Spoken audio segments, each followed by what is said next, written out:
What is up, guys? Today I'm going to be showing you how you can import products from Amazon to Shopify. So if you want to dropship Amazon Amazon products on Shopify, this video is for you. So the first thing you need to do, guys, you want to log into your Shopify store. That's what I'm going to do right now.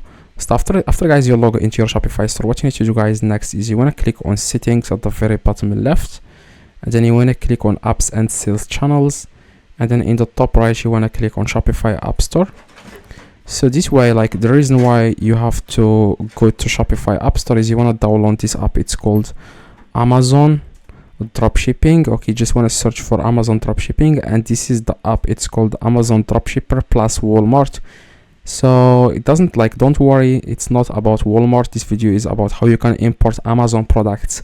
So you just want to open the app, like you see here, click on it, and you want to click on add app. So after, guys, you click on add app, you want to click on install app in the top right. So you just want to reload the page because the developer is like they are just updating the app.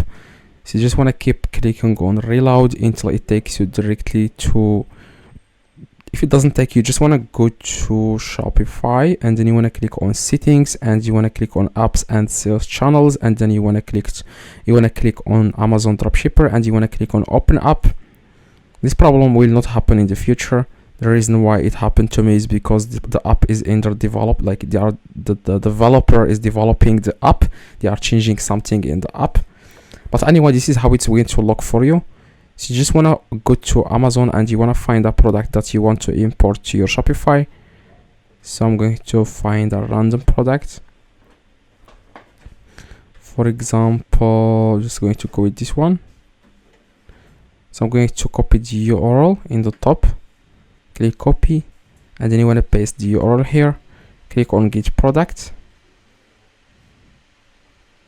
scroll down and click on add to my store. So this product will be imported to your Shopify store. So you just want to go to your Shopify store, and you will find this product inside your Shopify. That's what I'm going to do right now. So you want to click on products, and this is the product. You want to search for it, just wait for it. The product has been imported. So this is the product, and this is the product from Amazon. So if someone buys this product from you, you will have to go to Amazon, and you need to buy that product. Instead of putting your address, you need to put the customer's address, and the Amazon will, like, the supplier on Amazon will ship the product directly to your customer. So there is no way to make this automatic. Okay, so hopefully this video, guys, helped. If it does, leave a like, subscribe, let me know in the comments if this works. See you guys next video.